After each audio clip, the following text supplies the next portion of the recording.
Good evening, everyone. Hi, folks. So I am Melissa Giroux. I'm a co-founder of Embrace Race, And I'm Andrew Grant Thomas, also a co-founder of Embrace Race. and we embrace race. It's not coincidental. Yeah, I identify as multiracial, Black, white. And I'm an African-American or Black American man. That's right. And we're also life partners, which, perhaps we've been in this room through COVID together doing these webinars. But we're really excited for the conversation tonight about supporting cross-racial friendships between kids.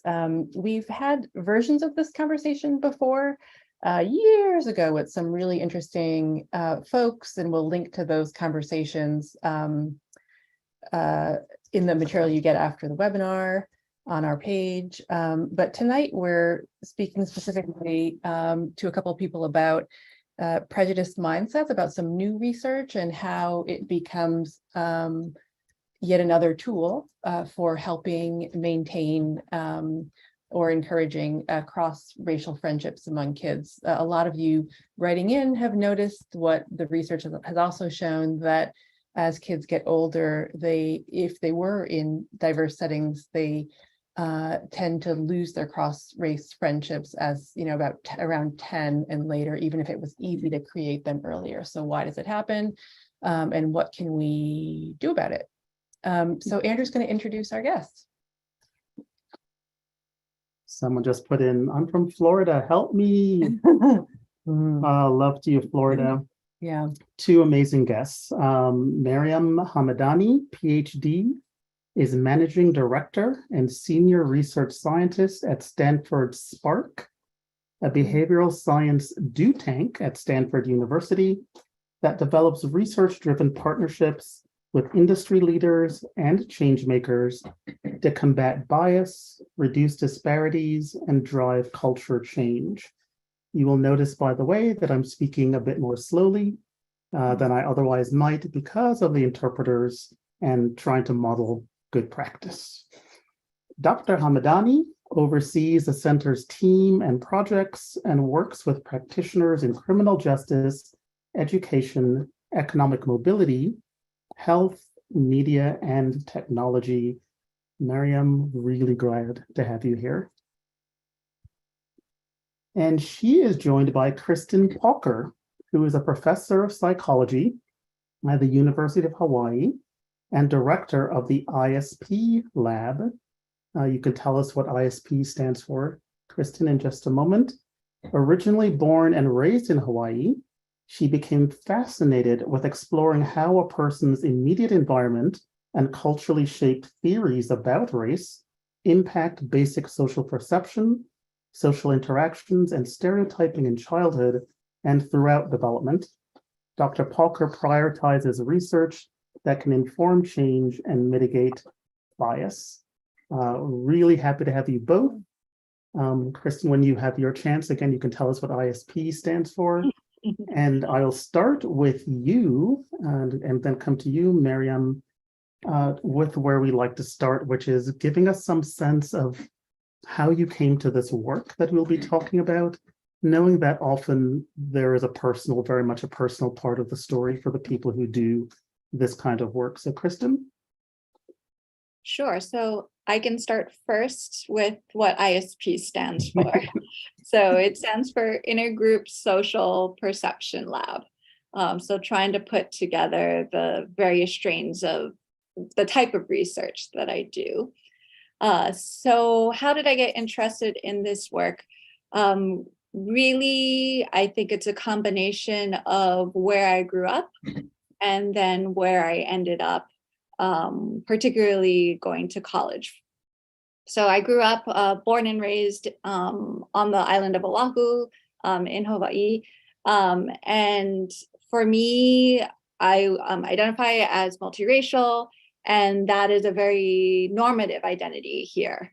So there are many, many individuals who are multiracial or multi-ethnic, and it is kind of a common practice among kids to ask other kids, what are you? But from this perspective of sharing, where it becomes a oh, well, I am this, and this. And then the other person's like, oh, I'm this, and this.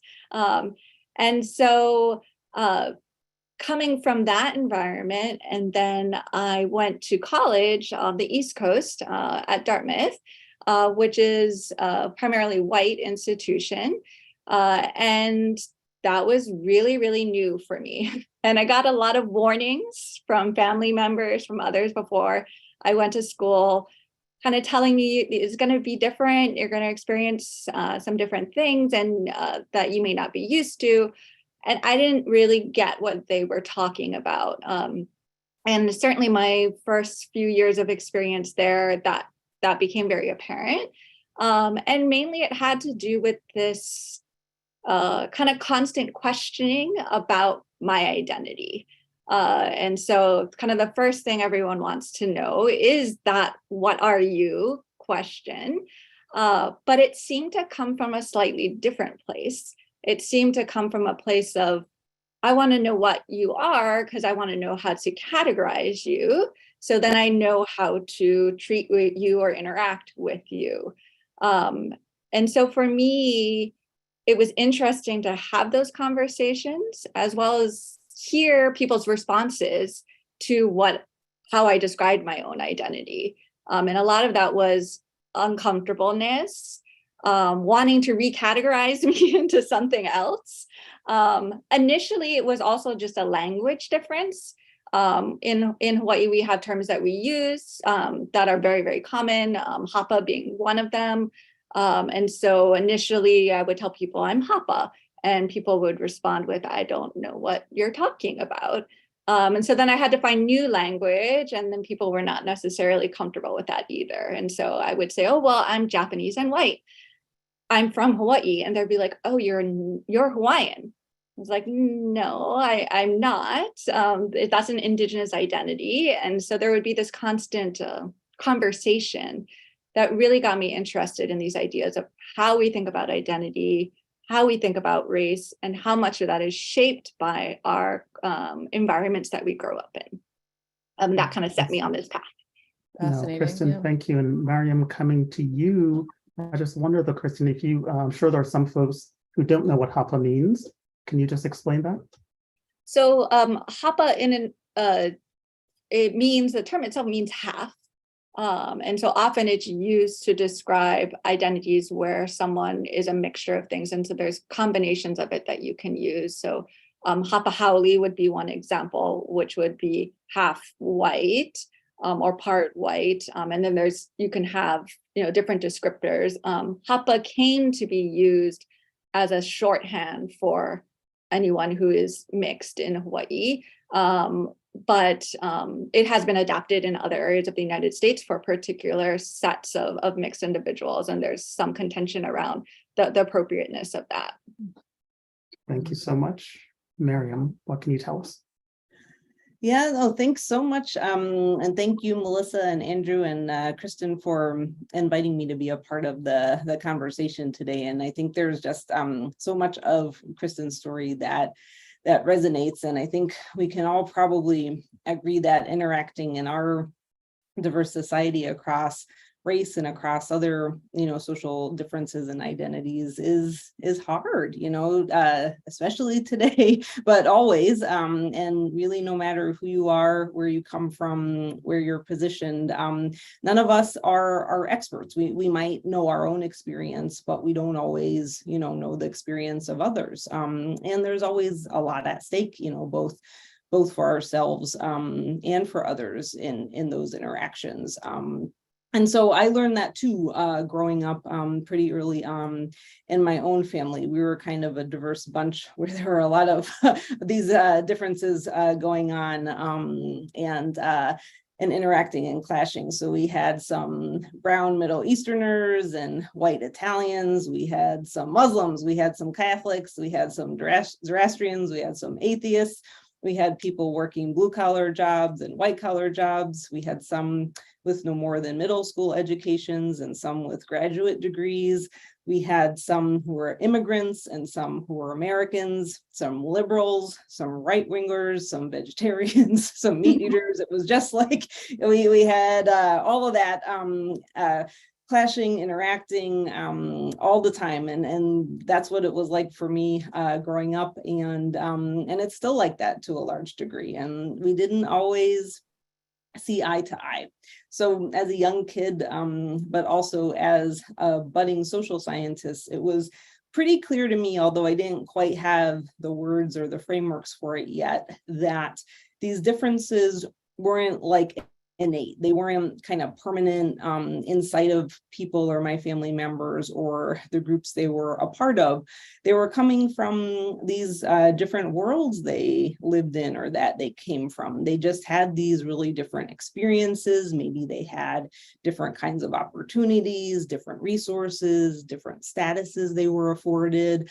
Maybe they had access to different types of things as they grew up and went throughout their lives. And so just all of these different perspectives were coming together, they were clashing, they were interacting, they were all around. That diversity was rich and I learned so much from it, but it was also hard to navigate and it took a lot of trial and error. And maybe it would have been better, a little easier for some of us with some learning or some strategies or some tools. And so I won't get too much into it now because I know we'll get there in our conversation, but that's why Kristen's new work and that she's going to talk with us about prejudice mindsets is so exciting.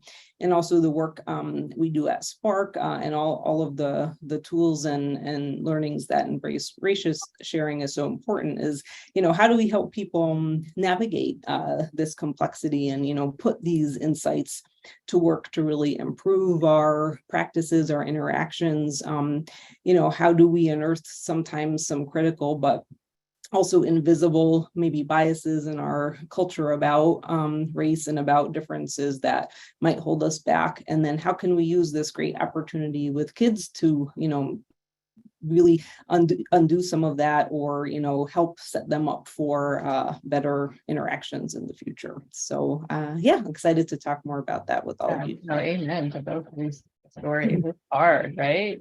And you're not an expert in everything. We sort of underline that a lot, that, you're an expert in your situation, but there's just a lot to learn always. So I love hearing that from you all too. Kristen, I wonder if we could dive into prejudice mindsets. What are they? Why did you, how did you come to study them? Yes. So this idea of prejudice mindsets came from looking and diving into some of the literature on kids and how kids start to develop biases. And when we look at most of the research, you can see that by and large, not all of it, but a large portion of it really focuses on understanding kids' racial prejudice, if we're talking about race, for example. And so we ask questions like, when do kids form prejudice? What leads to prejudice? Really focusing on prejudice as an attitude, this internal thing that kids have that they develop. If you dig down, a smaller portion of the research focuses on kids' behavior. What do kids do in race-related situations? When might they discriminate? When might they not? When do they choose to have a friend of a different race? When do they choose to exclude someone who might look different than them on any number of dimensions? And less of the work focuses on that. I think in part, arguably, because we assume that prejudice is what leads to this biased behavior, right? We see this, we assume there's this direct connection. So if we can understand prejudice and deal with that, we're good. We are tackling the problem. And so really have focused so much of our effort on that. And actually, if you look at some of what we know, even not just looking at prejudice and behavior discrimination, But even looking at just attitudes and behavior, the connection between the two, it's not such a clear connection. And so, yes, we can understand a lot about prejudice, but it may not help us understand how to create better interactions, how to create more cross-group friendships. There's this like kind of a disconnect there. And interestingly, if we look at when kids start to, whether they, even if they had cross-race friends earlier in their childhood, when they start to have less of them, it happens at a time where prejudice isn't changing all that much. In fact, what we know from the research is it's actually not increasing at that time. It may even be decreasing according to some, or staying stable. And so there seems to be not this connection between the two. So then we started to think about, well, what are things that might explain behavior a little bit better? And so that's when we started to think about prejudice mindsets. And so what that means is, when you think about prejudice, do you think about prejudice as something that can change, it's malleable, or do you think about it as something that's fixed, that someone has, it's inside of them, it's always going to be the same?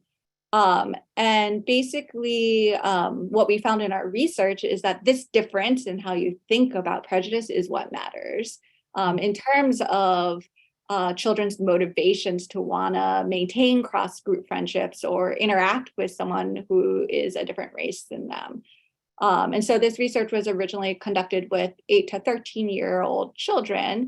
And we found that the more they thought about prejudice as fixed, the less likely they wanted to interact with a cross-group individual, a peer, the more anxious they were when they were put in those interactions, and the less likely they really wanted to do it again. Versus if they thought about it as valuable, we saw kind of the opposite, right? They're more likely to want to continue to have those interactions. I think an important aspect is, well, do we know that it's the mindsets, or could it be maybe people who are more fixed also are more prejudiced too?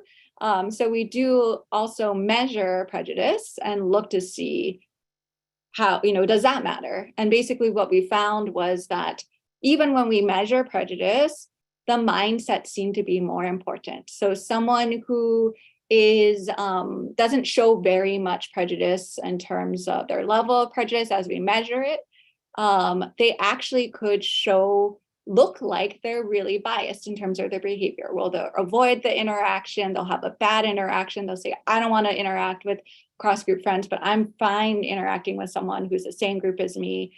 So all of that looks like prejudice when we think about how that is enacted in behavior, but yet this kid has a low level of prejudice. When we look at attitudinal prejudice, what we find is that that same kid thought about prejudice as fixed. And so something about thinking about it as fixed makes us really more worried about the implications of how that interaction is going to go. That the possibility that I might discriminate or I might be discriminated against. And so thus, I want to not go there. I don't want to have that interaction. And so it seems to matter quite a bit. So some people might be hearing in this, might be familiar with, especially the teacher's growth mindset, right? And fixed mindset. And Carol Dweck was one of your collaborators on this. Yeah. And so what does it mean? It's fascinating. What does it mean for kids that have more bias? Can they look less look or act in a way that's considered less exclusionary, depending on their mindset? That makes sense. Yes. So the vice versa, the opposite would be the case of what the example I just gave. So someone could have really high attitudinal bias as we would measure it. So we would call them prejudice in terms of their attitudes. But if they really think that prejudice could change, they could have exhibit behavior that looks less prejudice in terms of their interaction, in terms of their willingness to have those friendships. It's not a one-to-one relationship, Right. but it seems to be important, and perhaps more important than bias, at least in this particular circumstance. And Kristen, I wonder if you could say a little bit about the kids in the study. And you mentioned the ages, but for example, here, I think very often when people hear about cross-racial anything, cross-racial friendships, whether between adults or among kids, I think very often, at least here, sort of in the mainland, right, US, the kids who come to mind, the sort of images who come to mind are of a white child and a child of color. But of course, there are many different kids of color for different racial identities, right? And there's also, I think, often an expectation that these dynamics might be a bit different depending on what kind of cross-racial pairings or clusters we're talking about. And I'm wondering if your research could tease out any of that. It doesn't do it well, I will say that. In terms of the children themselves, so these were children who were 8 to 13, and just to also situate kind of where they were. This was research that was conducted in the Bay Area. So they came from a range of schools that varied in their diversity in the Bay Area, the larger Bay Area. That included both public and private schools. And so there was, kind of a variation of the type of school and that we did the research with as well. The children themselves, the three biggest groups of children that we had were white children, Black children, and Latinx children. So we were able to look at white children and children with minoritized identities.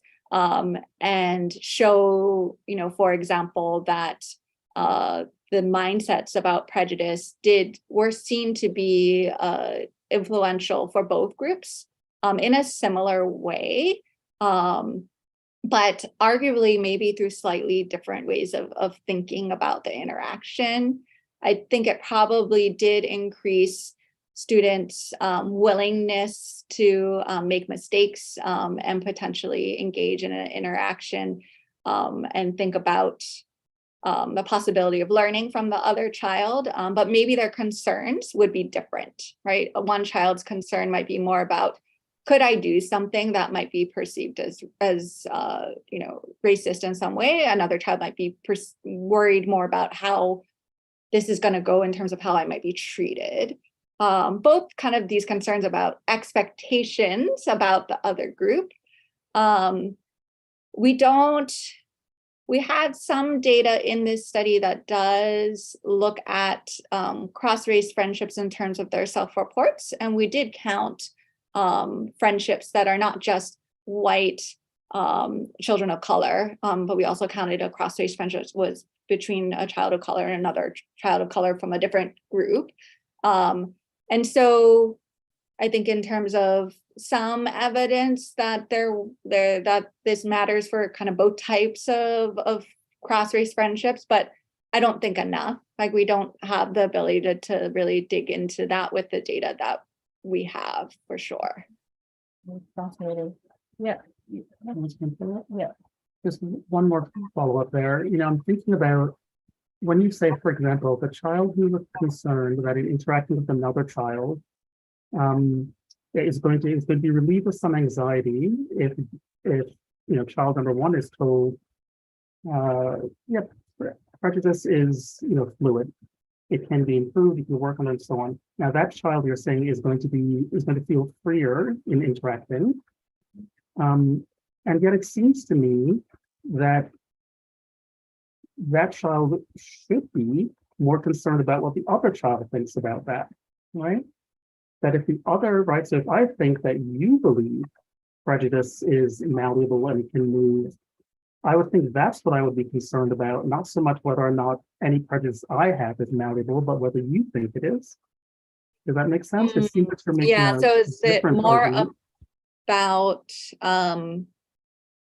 what you think that matters, that whether I think my prejudice can change or whether I think other people's prejudices can change, and particularly the person that I'm interacting with, whether I think they think prejudice can change? That's a fantastic question. The research itself doesn't quite tease that apart effectively. The scale itself talks about whether prejudice can change broadly. Mhm. So it's your belief in whether prejudice, not my prejudice specifically, but prejudice generally can change. Mhm. So it's broadly referring to myself and to other people, but as to how the child interprets that isn't, I don't know that we know for sure. I had another thought that was related to that, but it left my mind, so we'll stop We'll come with back. that thought. So, so fascinating. So, I wonder, and we're going to talk about what this means for application, right? But in different settings, but I wonder if, since so many people have read, why are all the Black kids sitting together in the cafeteria? And there's an understanding that somehow self-segregating for Black kids anyway, if they're in a more white environment, is a way of, it's just part of their identity, racial identity formation. How does this square with that?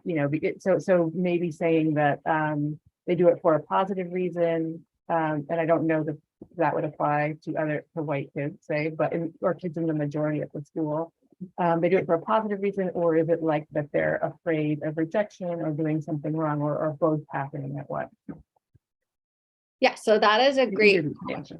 Yeah, it's a great question. And, I think it's particularly interesting because we're reading Tatum's book right now in the class I'm teaching. So we have a lot of discussions surrounding this. And so we do know that it is a healthy aspect of development for Black children, for minoritized children within a setting. And so it is important. And it is a way that allows for kind of an understanding and a sense of racial and ethnic identity, and developing a positive sense of that identity, as well as it can be a direct dealing with discrimination, right? So this is a way of dealing with discrimination, and a way to process that, right? I have a community and peers at which I can process that information.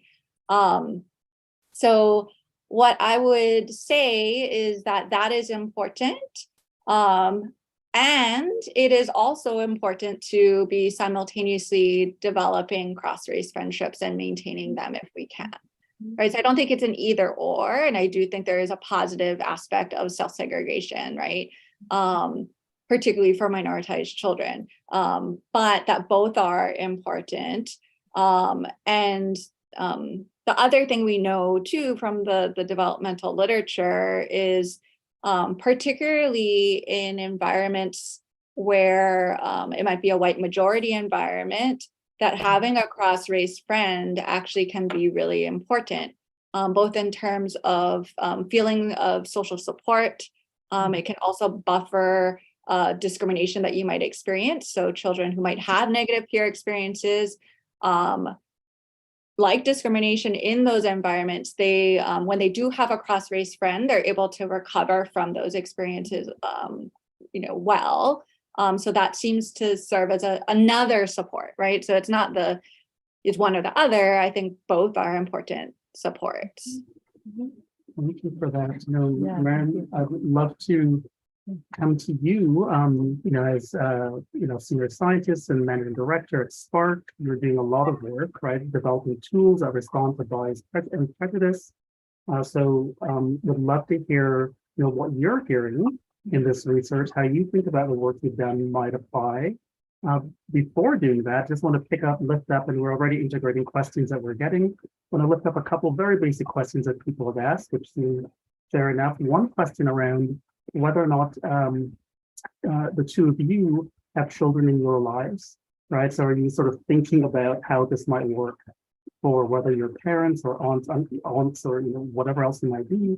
And the second question about sort of some basic definition of key terms like prejudice, certainly prejudice and perhaps bias. I think, is there a distinction between those two, for example? So Kristen, do you want to go? And then Maren, you can speak to those and then to your work. Yeah.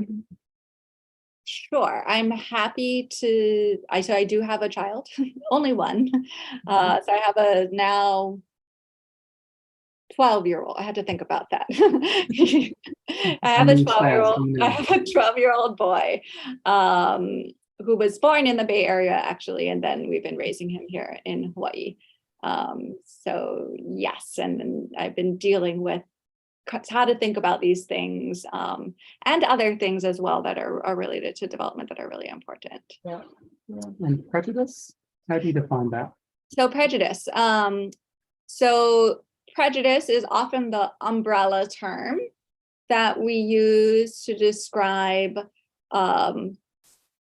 this is where it gets complicated. We use it to describe attitudes, behavior, and cognitions. So we use it as an umbrella term.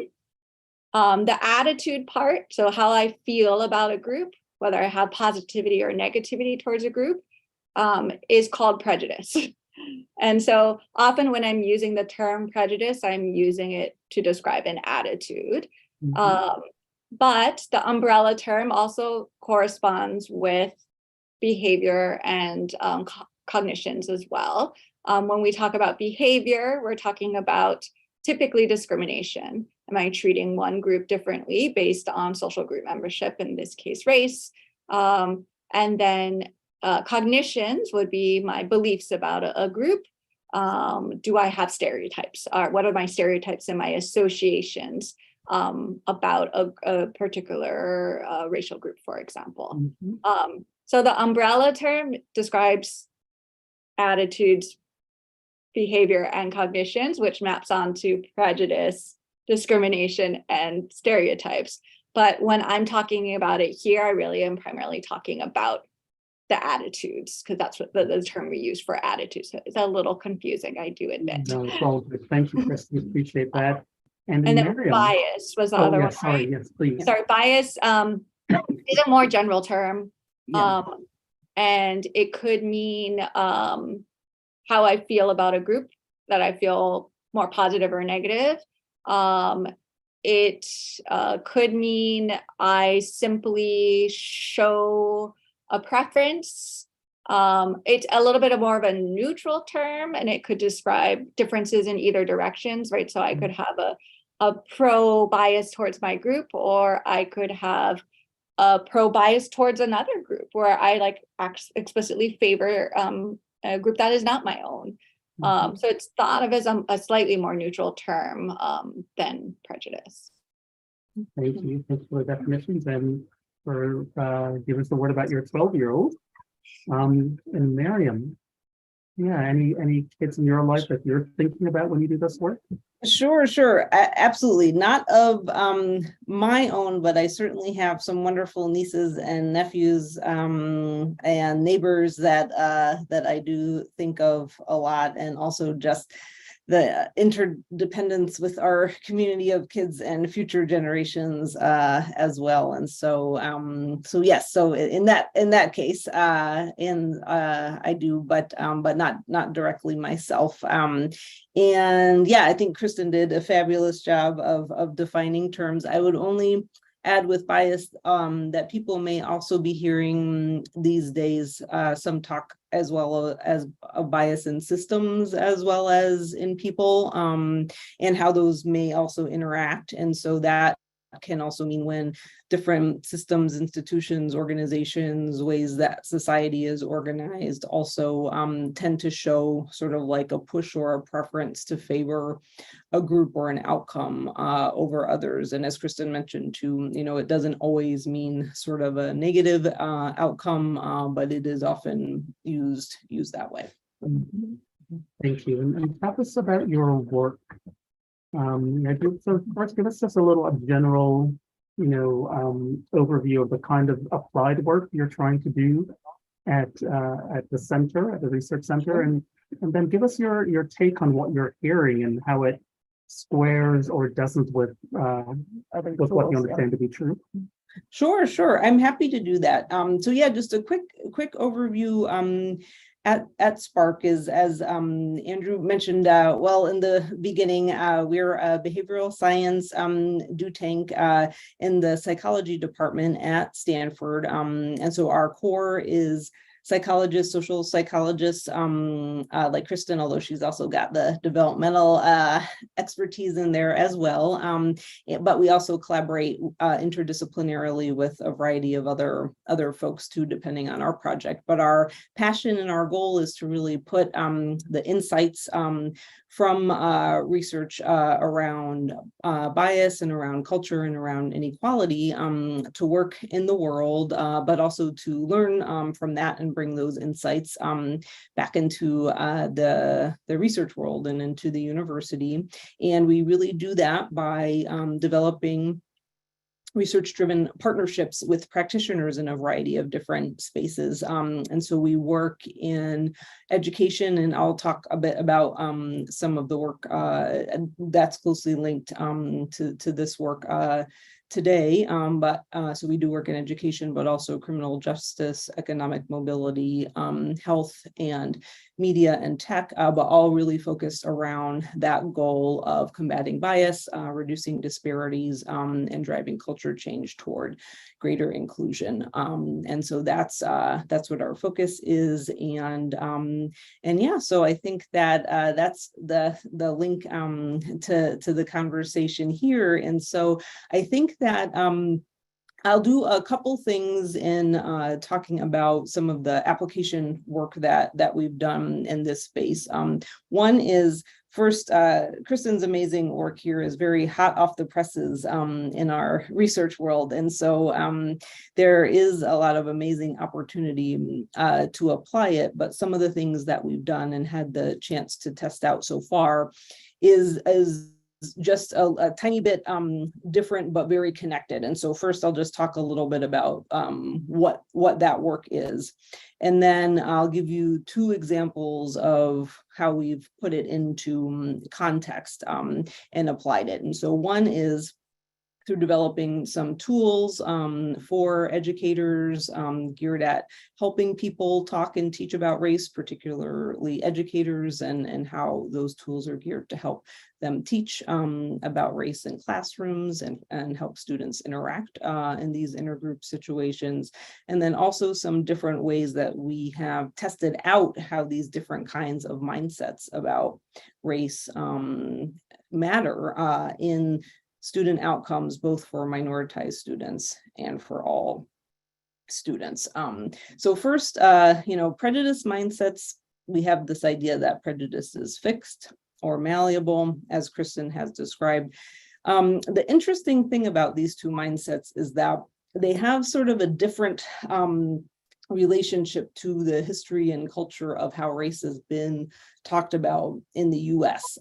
That the prejudice is fixed mindset actually has stronger roots in American narratives about race, and that might be familiar to some of you here. So I'll just say a little bit about what that is. So the idea that race is something that we are, sort of an essential characteristic of people or of groups, rather than actions that people do, something that's constructed and reinforced throughout different levels of society across history and throughout time. That idea has long been part of our American story. And so seeing race as something fixed and as something essential, combined with a couple of our other cultural, I'll just call them for the moment, bad habits of being very individualistic or individual focused, blaming racism on people or bad apples rather than systems, as well as continuing to fall back on things that like colorblindness as ways to go beyond race. These are all powerful status quo biases, you could think about them in terms of how we talk about and think about race, that have some powerful roots in our culture. And they shape how a lot of people and how kids, how families talk and think about race. But we know from decades of social science research that that's not really how race works. Instead, race is more contextual, it's more malleable, it's more dynamic. Racism or prejudice, while it can be individual, is also very powerfully systemic, very powerfully institutional. And being race aware, or I know as in race likes to say race brave instead of race blind, is a much more productive way in many contexts to address racial inequality. And so the good news is amazing research like Kristen's here shows us that we don't have to be stuck with these status quo biases and the divisive outcomes that they can lead to. We can really encourage more productive ways to think, talk, and connect across race. And we can intervene early. We can intervene with our kids. So now I'll just talk about two ways that we have put some of these ideas into application at Spark.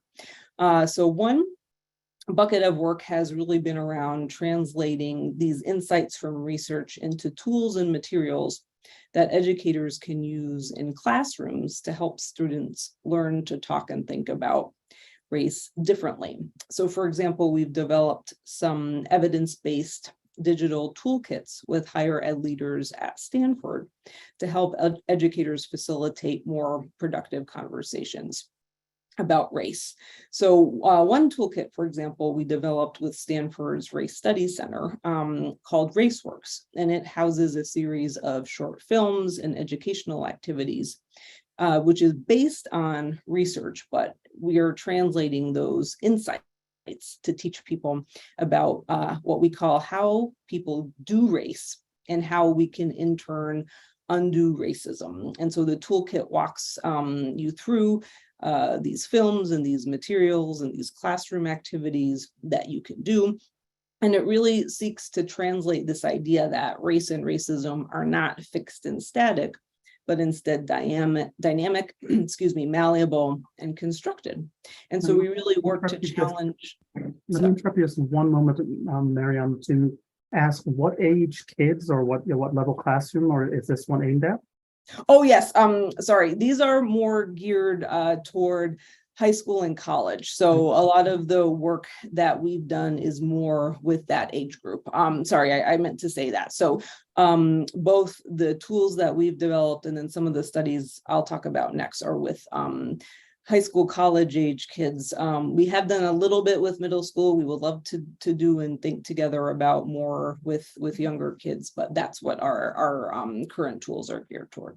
Thank you. Yeah, But we know young kids are very sophisticated too, and they they they can. absolutely are. Yeah. So we got a question from someone in registration who asked, where do kids get this idea that race is fixed? And it's funny, right? Like everywhere. Yes. Andrew and I we were asked. We go through it in RaceWorks. We talk about, Yeah. media, literature, history. It's really throughout our whole culture. It's a very powerful idea that comes from a lot of places. Right, that you are racist or not, right? Gets That's reinforced. the idea of misinformation. Yeah. And Yep. Related to that, I'm wondering about is, Kristen, for example, you talk about 8 to 13-year-old kids, right, in your study. And I assume that's true because that spans the age where we see this transition, right? So the 8-year-old is much more likely to be friends across race, and the 13-year-old much less likely. And you're saying, right, it's not about prejudice change, it doesn't seem. But my question is, so yes, it's in the culture, right? These messages of race is fixed, and so is racism or prejudice. But what is it that explains why that message seems to take hold somewhere in that 8 to 13 transition? Why, the 8-year-old isn't thinking that, but has also been bombarded for a long time. Mhm. So I'm just wondering if you have any insight. I mean, that obviously would be a critical intervention point, presumably, around this at least. So part of what we think is happening is that, one thing we do know is cognitive development. There's important cognitive developments that are happening in this range.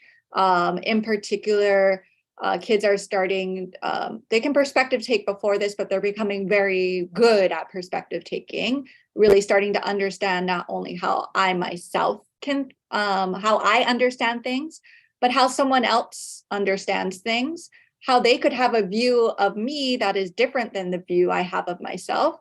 So this ability to perspective take and understand someone could have different ideas and thoughts about the very same thing allows kids to start to understand in really concrete ways, what discrimination is, what it might mean for someone to think I might discriminate against them, or to even have an understanding that the possibility that they might have expectations about how this interaction might go that might be different than mine, and then I would be worried about that. And so, yes, they could obviously be having an understanding that it's fixed. Like, we don't see a difference in the extent to which they agree with whether the prejudice particularly is fixed or malleable over that. You know, they don't change in how much they're agreeing, what proportion of kids are agreeing with those ideas.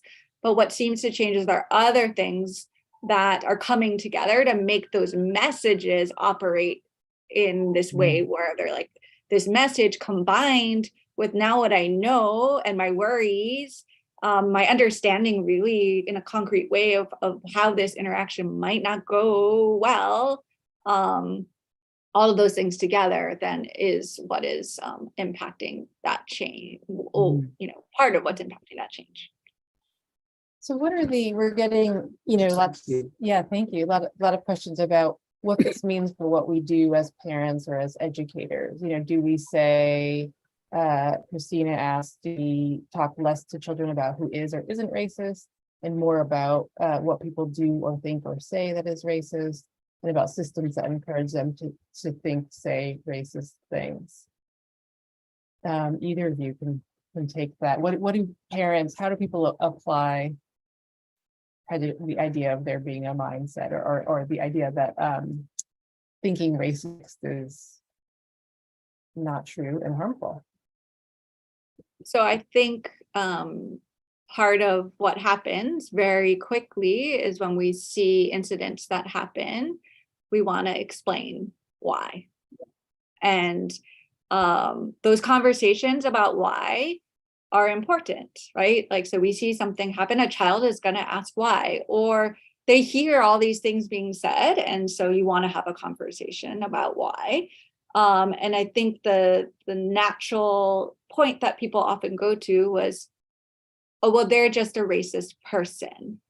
That police officer was racist, and that is why. And it's situating the racism in the person again, when it could be racism at the system level, could be part of how the police department does their policing. And so that kind of easy explanation that most of us go to quickly is perhaps one that we need to start questioning a little bit more. Maybe not the first explanation that we talking about other possible explanations, focusing on the doing and less on it's the person itself. And Miriam, I'm sure you have other thoughts. Yeah, no, I think that's right. And bringing up that concept of perspective can be really helpful. So instead of making those, in psychology, we use this term of internal attribution. So instead of saying, let's say you're trying to describe an incident that, casting people as a good person and a bad person, or as a kind of an enemy and a good guy, and this clash happened, and because this is how a lot of our narrative storytelling works in books and in movies, and it's something compelling and that kids can catch on to actually like pull out and try to tell more of the story of what happened. So what was the event, and what might somebody be thinking when they came into the situation, and so I think it's learning to talk and think more about the situation and the context, and maybe to step, as Kristen is saying, outside of the person. So maybe how can we think and tell stories, not just by casting people in those roles, but maybe, I don't know, think more like directors and set the scene, and to talk with kids from different perspectives, what might this person have been thinking and feeling, or why might they have that idea about that person, instead of, using some of these shorthands that reinforce those mindsets. Right. Mariam, I wonder if I could, I'm thinking about your work, right? So Stanford University, of course, is very high profile. Spark is very high profile. What's also high profile, we know, is that, there is a pronounced movement, of course, across states to squash conversations about race in schools. I'm Even thinking some that- new things happening today. I didn't have the chance in my meetings to read the full, I heard some even new things being squashed in higher ed, new Things standards. being Yeah. And to be sure, there's also movement in the states the other way, right? There are also states that are That's talking right. about introducing legislation, for example, that would open these conversations up.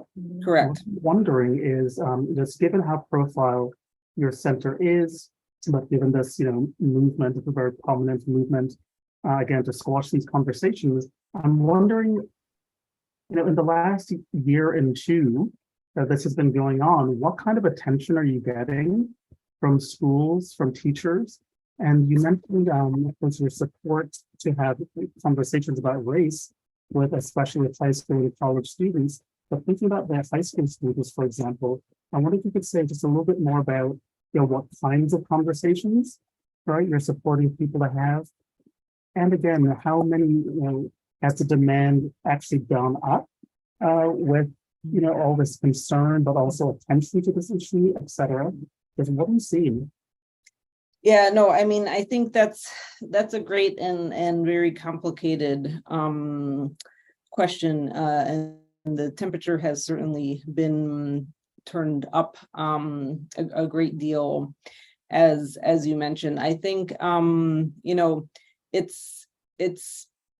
it's one of those things where, of course, this is at play in politics very actively right now, where we're seeing this push back and forth. I think even before, when we were developing these tools and getting feedback from, educators and communities and things like that. On the one hand, there's a great thirst for information and connection to research, and also to know what the impact is, because there's a difference between the rhetoric and what the research shows, in the sense of, we actually know quite a lot about what, how students can benefit from learning these different perspectives, what that experience can be like for both minoritized students and for white or majority group students in different educational contexts. There's still a lot more, of course, that we can know, but there's a fairly solid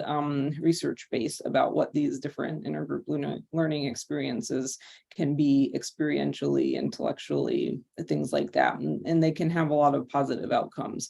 The downside is how it's getting politicized here. And so I think that, it's, I think I would say that there is a thirst for materials. I think we could get out into the narrative more about the science, and people have been trying to do that, and also what the downsides are about shutting down these conversations, and that and to talk more about the outcomes, because I think that we politicize the motivations for doing it, but also we can think about, okay, well, if we don't, what kinds of situations are we going to be putting ourselves in? And I think that, we have a fair amount of research to show how it can hurt everyone. And so so I think I would just say that I think that that's the hard, sometimes getting that evidence, and with the skepticism of evidence right now, it can be harder to tell that story. But any science journalists out there that would like to help do that, I think that's something maybe that we need to do more of. Mhm. So we have a question from chat. How is prejudice measured for children? And are the tools or methods used for children different than adults, given the premise that prejudice is a non-threat? So the tools for adults and children are actually fairly similar in the sense that we have tools that measure prejudice explicitly, where we simply ask a child, we might give them a picture of another child and say, how much do you like this child? How much do you want to befriend this child? We could use some similar things for adults, but there are also implicit measures, which are less direct, that have been developed for children as well. So I'm imagining many might be aware of Project Implicit, which is run by Harvard, where you can go and take an implicit association test. And so that measure, an IAT or implicit association test, also has been developed to be used with children as well. And so we can also measure implicit bias in children in various ways. And the research does show that children develop both explicit and implicit bias quite early on. There's so many, I mean, we're running out of time, and there are a lot of questions. It does feel like this is like this mindset is sort of an additional tool, and that Miriam, you're suggesting tools that you all have created at Sparks, or you're applying research by creating tools at Sparks. And I guess it really sets a complicated picture, right? That you're not, I think you guys are not saying don't pay attention to bias, but you're saying it's complicated, right? And this is another way that you can really influence kids to reach across race. There's so many great takeaways from this. Yeah. I just want to mention two that seem really interesting to me. One is, yes, this idea that, you know, certainly between, well, I was going to say between what's in our heads, but behavior. You know, at the end of the day, I think we're really concerned about behavior. And behavior, turns out, is determined by lots and lots of things, which in part means there could be lots of partial solutions. It also means lots of leverage points, right? Lots of places where you could conceivably intervene, right? And Mariam, I'm sure that if you were able to say more about, right, the interventions you're doing and where the intervention point is, the leverage point is at which that intervention operates, you know, we could and then look at all the other things that show some promise, like, oh, there are lots of possibilities. We just need to Yes, do there more is work. hope. I would, yes, There's don't. absolutely hope. It's exciting, right? Yeah. We're going to have to end there because we're right at time, but I promise this is a first, not a last. We are absolutely, you know, Embrace Race is, you know, we are so grounded in, you know, what really good research and really good experience have to tell us about how we can do this work, but then having to apply it, right? What are the interventions with educators, with parents, with others? And then do those things work under what circumstances? Like really treating this like a, you know, if not altogether solvable, we can definitely do better than we've done. Yeah. And I think we will. And we are. So thank you so much. I know Thank folks on the call want connections to Sparks and the race tools and to Kristen's research, and we will give you all that when we send you the recording, and it'll be up on our page as well. Thank you both so much, not only thank for you. this conversation, but for doing the work you do. So important. Absolutely. And thank you to our team, to Katie, Chris, Joanne, And Carla. Yeah. And thanks to all of you for showing up and listening, and hopefully doing the work in your own lives. Thank you so much. Our goodbyes are long but heartfelt. Thanks, everyone. Take care. Bye. Bye-bye.